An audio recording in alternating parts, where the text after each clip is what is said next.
Assalamualaikum warahmatullahi wabarakatuh. Wadia balad ATE official di mana wae ayana. Alhamdulillah wa syukru ala ni'amillah. Kalawan diwuwuh ku qobul anu maha agung, dibarengan ku pangijabah anu maha kawasa, diiring ku kadeudeuh kanyah Gusti anu maha suci, urang ayeuna dugi kadanget ayeuna masih keneh tiasa ditepang dangukeun deui dina acara anu matuh kamemet urang sadayana. Nyatana dina pagelaran dongeng Sunda jejer carita ngukut tuyul. Ayeuna kantun bagian anu ka-5 nanya pamiarsa. Ieu dongeng mangrupikeun buah karyana Kang Eka Erpin. Atuh sumangga kanu teu acan subscribe geura subscribe heula. Ngarah langkung pogot sareng langkung sumangat deui ka si mamangna dina enggoning medar ieu dongengna. Ing hilap di like di komennya nu saseueur-seueurna. Lainna naon? Mamang masuk bingah kitunya. Upami maosan komentar-komentar ti para wargi sadayana teh. Kalintang bingahna deui upami mah link video mamang ieu dipangeserkeun atanapi dipangbagikeun kitu. Carana mah gampil, kantun salin linkna teras dibagikeun dina media sosial. Tiasa dina Twitter, Facebook, TikTok, Instagram, atanapi na deui dina grup-grup WhatsApp. Seueur lah media sosial anu tiasa diangge nge-share atanapi ngabagikeun link video mamang ieu. Atuh ngarah teu nyangkolong tingkana waktos sumangga. Ayeuna mah urang lajengkeun deui dongeng ngukut tuyul bagian anu ka-5. Kumaha salajengna? Sorot cikopina, betot simbutna, pagan heula tali kolorna, bisi morosot, merezel, morozol, uzel-uzelan di tengah jalan. Tumpak dung dung tes.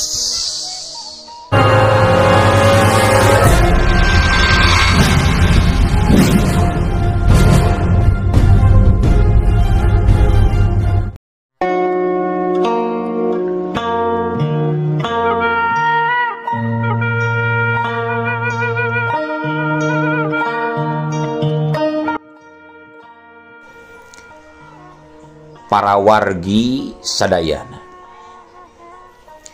kacaturkeun dina poe isukna Masarti jeung Padarma dianteur ku Jang Iman indit kadaya anu dijugjug dokter anu pangalusna anu aya di daya. Nyatangtuna alus oge biayana lamun dokterna alus. Sanggeus nepi ka tempat praktek dokter, Jang Iman jeung metohana tuluy dalaptar. Kusabab datang pangheulana, jadi henteu kungsi nungguan sabaraha lila. Masarti tuluy dipariksa, dibaturan ku Padarma. Anapun Jang Iman mah nungguan di luar. Sok ngadeg-deg cenah lamun ningali jarum suntik teh. Anu ngabandungan oge pasti aya anu kitu mah. Sieun lamun diinjeksi teh. Sanggeus beres roes tuntas paragat dipariksa ku dokterna. Harita dokter nyarita ka Padarma. Pak, ieu teh tuang istri mah. Kayanana sae ieu teh. Teu aya panyawat anu matak pimelangeun. Tensi darah sae, kardio sae. Manawi ieu mah si maka capean. Atanapi seueuting emutan ieu teh Pak. Cek dokter. Ai, sur emutan naon atuh Jang dokter? Da nyangu kantun nyangu, artos tara kakirangan. Malah tos tara ka sawa-sawa acan pun bojo da ayeuna mah. Nimutan naon atuh? Cek Padarma. Numutkeun pamariosan mah teu aya panyawat. Nanging supados si emak langkung sehat mah. Ku abdi bade dipasihan multivitamin we atunya. Cek dokter. Tuluy ngagut trek nyieun resep. Sor, resep diasongkeun. Geus kitu mah Padarma jeung Masarti kaluar di kamar praktek laju nyamperkeun Jang Iman anu geus nunungguan ti tadi muna. Kumaha Pak? Naon cenah panyawat apa? Cek Jang Iman tumanya meuni hari weus. Da teu naon indung maneh mah cenah Sujang. Da penyakit naon cek dokter oge. Cek Pak Darma.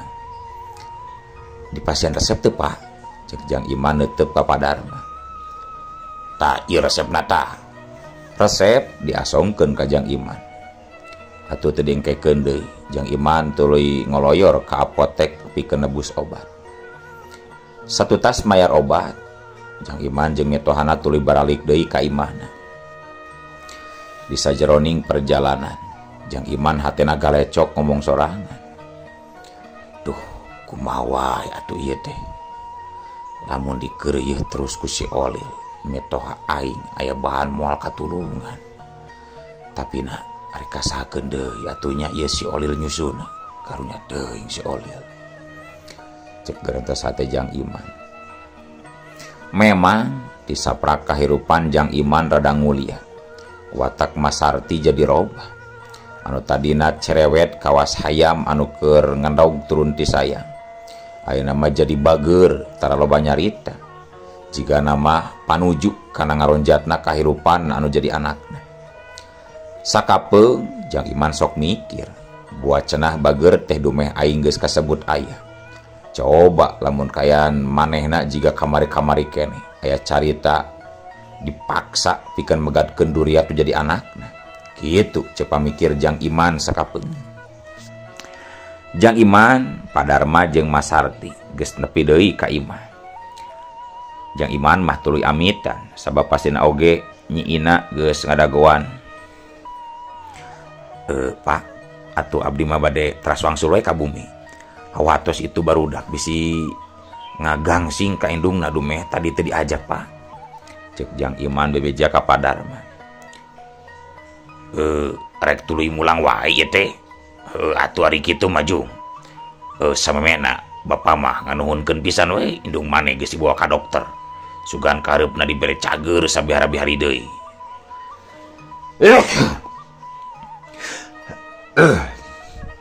Cek Pak Darma. Amin, mudah-mudahan Pak. Atuh perkawis kangge check up atanapi kontrol mah. Kantun kalande we wartosan abdi Pak, cek Jang Iman. Geus kitu mah Jang Iman amitan pikeun balik. Manehna leumpang ngencling ngajugjug ka imahna.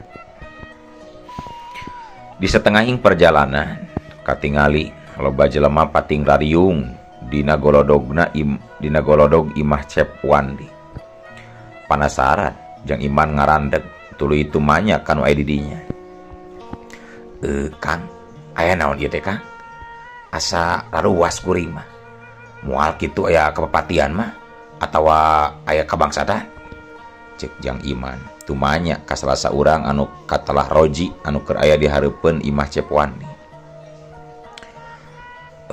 Ieu Jang Iman, pamajikan Cep Wandi ngajuru lain aya kapapatian ieu teh. Cek Jang Roji nembalan. Sugan teh aya naon? Nya atuh sing lungsur langsar we Kang. Mangga Kang dikantun Kang. Cek Jang Iman tuluy neruskeun deui lengkahna. Kira-kira menang 50 depa Jang Iman leumpang. Manehna ngarandeg deui. Tuluy ngalieu ka tukang kapalebah imahna Cep Wandi. Aduh, milik gede ieu mah. Biasana lamun anu anyar ngajuru mah cai sadapanana sok loba. Bagja kumanjangan elaing olil. Bakal menang Sumedang ayeuna mah. Moal Sulawesi deui. Sumedang ayeuna mah jaba Surabaya. Susu medal segede gedang jeung susu badag rada gaya. Bagja olil maneh. Cek gerantos hate Jang Iman suraseri sorangan tuluy ngagedig indit leumpang rurusuhan. Gancangna ieu carita wanci geus manjing peuting geus meujeuh disebut sareureuk kolot. Jang Iman ngadaweung di tepas imahna. Pamajikan jeung barudak mah ti sore kaneh oge geus talibrang ngaguher.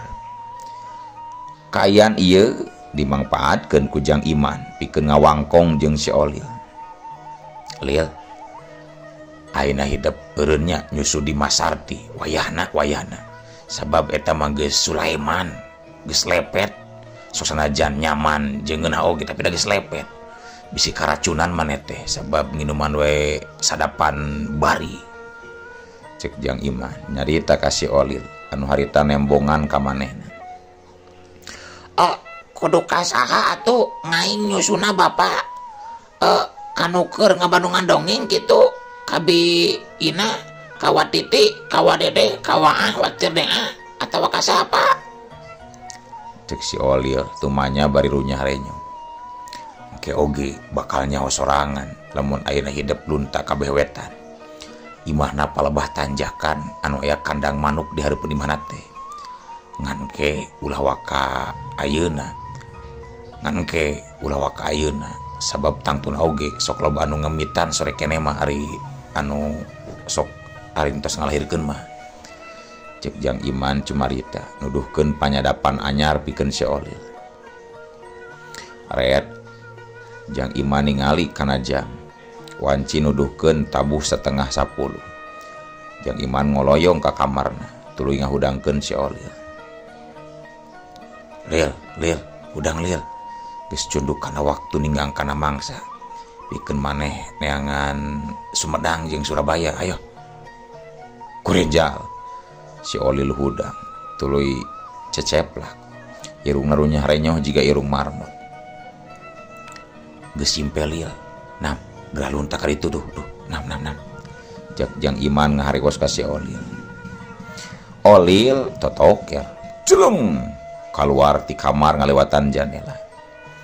Lempang acrad-acradan kawas budak anu manggih ka bunga. Si Olil ngaleosna kabeh kulon, malipir lembur anu geus simpe teu kadenges sora anu batuk-batuk acan.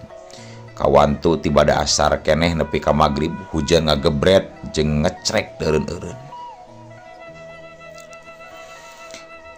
Caturkeun di hiji imah harita aya 6 urang lalaki anu keur ngariung.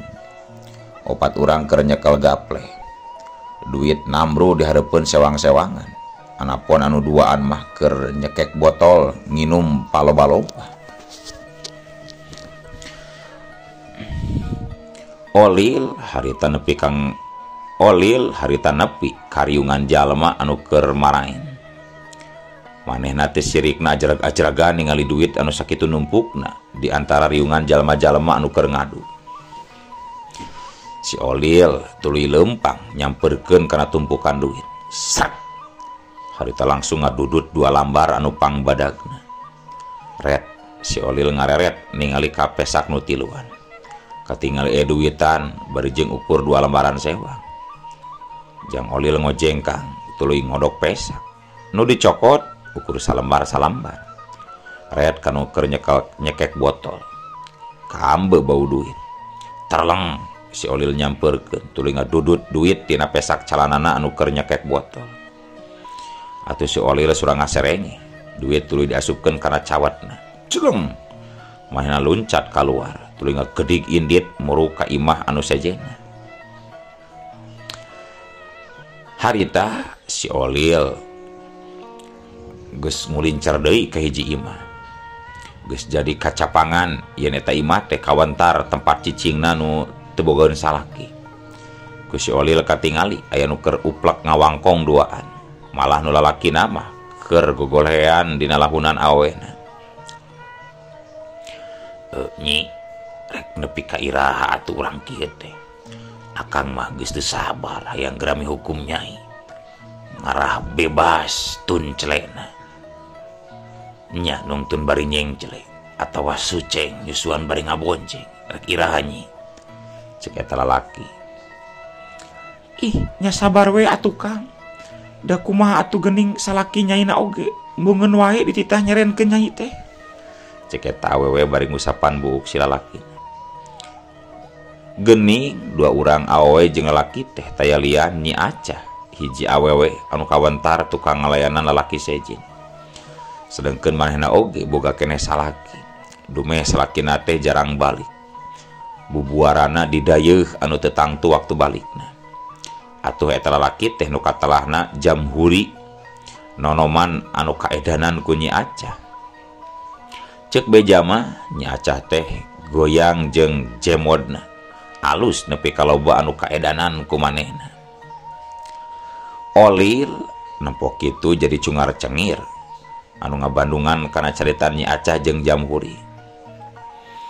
Lantaran Jang Olil mah wawuheun ka Jamhuri teh da mindeng ngajual cau ka Jang Iman. Ragamang dengan Olil ngaragamang kana dompetna Jamhuri. Dina gerakan anu ngan sakolepat duit 10.000 geus pindah tempat kana leungeun si Olil. Olil nyerengeh tuluy ngambean duit anu heuras keneh. Sameme indit ninggalkeun Jamhuri jeung Nyi Acah, Olil aya ku sempatna nyintreuk cili Jamhuri anu keur gogolehean. Put patak patak. Cili Jamhuri disintreuk 2 kali. Atuh pugoe Jamhuri nepi ka ngagurubug. Pok mana nyarita nya kalan ceuli. Atuh ulah kitu Nyi, adeuk peureus ieu ruas. Ceuk Jamhuri ngunian. Har, ari akang kunaon ka? Ceuk Nyi Acah mencrong teu ngartieun kana pamolah Jamhuri. Ari nyai kunaon make nyintreuk cili akang sagarupa. Gemas ulah cili disintreukna tuh tah ieu si Kusmin di jero kolor sintreuk mah. Ceuk Jamhuri. Atuh manyakan Nyi Acah anu mencrong keneh kawas nu heran. Saha bari oge nu nyintreuk ka? Apa nanti tadi oge abdi mangusapan rambut akang. Jeung naonan deui abdi kedah nyintreuk si Kusmin ih kagenyal-genyal Kang. Eta mah ih ting tulang ting daging Kang sok kagurinjal jiga orek kasur geuning Kang. Cek Nyi Acah. Geus Nyi. Sakirana geus tus sok mah ulah sok maksakeun maneh lah. Geus akang marek balik ya. Cek Jamhuri bari nangtung terus indit ninggalkeun Nyi Acah anu keur moloho. Sanggeus ngarasa cukup malingna, si Olil ngarasahana tayeuhna mah geus teu kuat hengeun nyusu.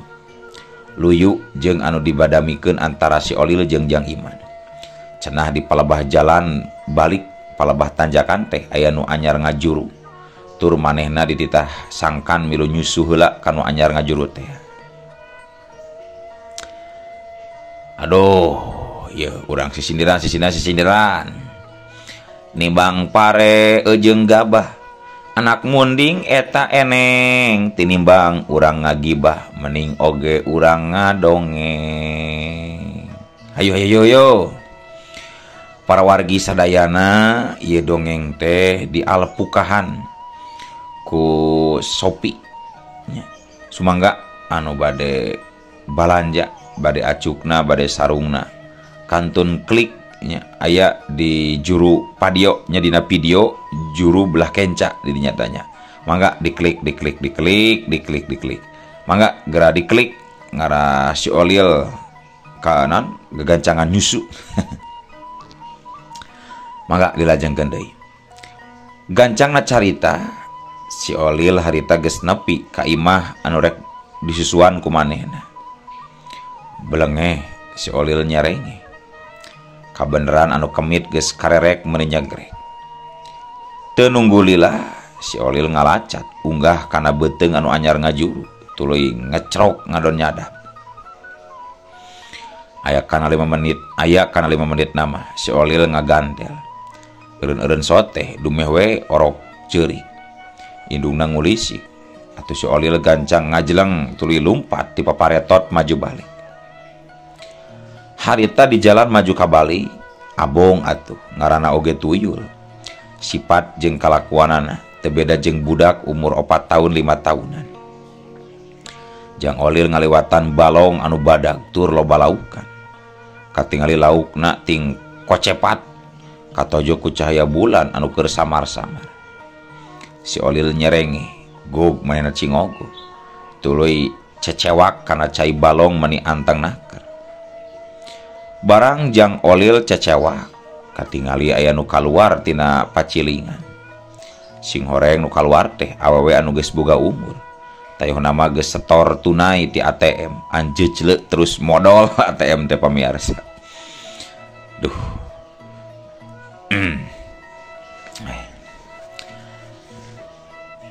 Leungeun eta awewe nyekal obor anu seuneuna ka kali cesan ka tabak angin. Ana geus deukeut ka tempat si Olil keur cecewa. Eta awewe kolot teh ngarandeg sabab ningali aya nu keur ngome cai balong bari rupana sarwa bodas. Hus, kasabelan sia ucing saha eta? Rek mau lauk sia teh. Cik eta awewe anu katelah nama Ursi. Obor dialungkeun sangkan leuwih teges katingalina. Punten, obor diacungkeun sangkan leuwih teges ningalina. Sanggeus deukeut mah Ursih kanu keur kokocepakan ngagebeg hatena. Sabab anu keur ulin cai teh tetela lain ucing tapi budak leutik. Ai, budak saha si lain teh? Penting-penting ki ulin kene. Hayo geura balik sujang. Cek mah Ursih nyarita ka si Olil. Aya nu nyarita kitu. Olil ngarasa ruas sabab manehna aya nu ningali. Red ngaliuk. Olil nyengir nembongkeun huntuna anu rangeteng. Atuh goak. Ma Ursi ngagoak tuluy pirat lumpat teu sirikna notog-notogeun maneh. Saru samping kebat anu napal oge langsung morosot teu dipalire. Atuh pogoe maklum wanci geus peuting. Aya nu ngajerit teh meuni atrapisan kadengena. Komar anu harita keur kabagean ngaronda. Anu miting ngadenge sora anu ngajerit teu anta parah deui. Manehna gancang lumpat tuluy ditaluturkeun ku baturna sabab bisi aya jalema anu kabangsatan. Komar katingali. Komar ningali aya nu lulumpatan bari nyekel obor maju ke arah manehna. Sanggeus deukeut, Komar gentak newak leungeun jalema anu keur lumpat bari jejeritan. Sayeuk, mau sih teh? Aya naon mah? Eling mah yuk, eling mah. Cek Komar bari ngagebik-gebikeun leungeun Mak Ursi. Aduh, Komar. Amit deuleu amit cebahayang itu di balong aki endun aya dedemit si Salamun. Cek Mak Ursi nyaritana tetat. Aya naon mah? Eta samping benerkeun mah eta samping. Aleuh eta bisa ya belut eta aduh. Cicing tenang mah. Sok angsalkeun samping mah. Cek Jang Komar bari ngabalieur liuk deui. Kana liang guha anu poek meredong. Atuh Mak Ursi gancang. Harita ngangsrodkeun sarungna deui anu moros. Mak Ursi harita ngarenghat narik napas lalauna. Geus rada tenang, pok mehna nyarita hari weus-weus. Itu deuleu basa mata di tas mulang ti pancilingan. Ari sugan mama ucing keur campenggo si balong teh. Nya kumaha teh digebah-gebah we bisi mau klau. Anak kumaha di deukeutan teh geuning tangtunganna mah jiga budak. Ngan katingali boga kuncir dina sirana. Nya pemikir mama jelema we. Kumaha ditah balik sabab lain wayahna deuleu. Aya budak ulin di balong wayah kieu. Cek Mak Ursi nyarita saujratna. Terus anu ngabalukarkeun emah jeritan teh naon? Pirakusin ku budak leutik mama. Cek saurang deui baturna Komar. Sia, dewek mah moal kudu jeritan atuh ari timbang ku budak biasa mah. Ngan eta waktu si budak anu keur campegor si balong ngalieu ka emah. Geuning wuntuna terang ngeteng. Panonna bolotot celina rebing jiga babi. Eta meureun anu disebut dedemit si Salamun teh. Cek Mak Ursi nyaritana bari bibiri gidigan. Lain dedemit si Salamun atuh mah dedemit siluman gitu. Cek batur si Komar mairan. Menggeus. Hayu ayeuna mah urang teang euy bisi nyilakakeun teang. Cek si Komar ngareret ka batur ngarondana. Teu kaleke deui nu diajakna tuluy naluturkeun ka Komar ngajugjug katampian anu dicaritakeun ku Mak Ursih tadi. Tekung sililah Komar jeung pada baturna geus nepi kanu dituju. Batre disorotkeun ka unggal juru. Sakur nu poek disorotan. Koreleng, Komar ngoreleng ka jero pacilingan. Tetela suwung eueuna naon. Geus mangkluk teh geuning Kang. Cek batur Komar nyarita bari anggar batre mah dipake nyenteran ka sabudeureun tampian. Euy, ayo urang balik dewe ka pos. Keun lah. Da kumaha lamun nya dedebit oge moal ngarugikeun urang ieu sugan. Da moal bisa nungtun munding atawa manggul pare para warga. Cek Jang Komar ditungtungan ku rada seuri. Kocapkeun harita si Olil, harita geus nepi ka imah Jang Iman. Manehna tuluy nunda bebeunangan peuting harita. Jang Iman anu harita keur ngadaweung nungguan, curinghang tuluy nyamperkeun ka si Olil. Geus nenen teh Lil, cek Jang Iman teu manya ka si Olil anu keur ngaluarkeun duit dina cawatna. Si Olil unggeup bari nyengir bangun anu atoh katingalina. Uenak henteu acem ayeuna mah jaba meuni peungkeur. Ayeuna meuni seueur, pokona mah meuni pepel MDPL mah depok bongkel. Cek si Olil bari surah seuri. Atuh Jang Iman ngilu nyerenge geus kitu mah rat ngarawatan duit. Para wargi sadayana caritakeun isukna di lembur tatangga geunjleung lantaran loba nu kalengitan deui duit. Ear di mana-mana, malah mah ursih mah keur pepeta di warung Bijumsi nyaritakeun anu kaalaman mangsa peuting ku manehna di pacilingan. Pikasieun mangklukna teh nyi. Mama kakarek ngawene anu kitu sarila dumelah teh. Cek Ma Ursih nyarita ka Bijumsi. Ari emak tadi kukumakeun ku eta makhluk teh mak. Cek Bijumsi tumanya ka Ma Ursih. Henteu da mah kaburu lumpat. Sarung ge nepi ka nyingsat, morosot. Nya duka teh teuing lamun teu lumpat mah buah mah teh diajak kawin. Diroga hala maksudnya dikawin. Cek Ma Ursih nyaritana diselang ku ngahihi. Ngadengi Ma Ursih nyaritakeun pangalamanana basa peuting. Tetangga Bijumsi Juljol hayang nyaho carita nu sabenerna. Boh kitu deui anu ngadon liwat ngahajakeun eureun heula tuluy ngabandungan caritaan Ma Ursih. Beja pabeja-beja patalepa atuh tekung silila beja teh nerekab kalau ka unggal lembur.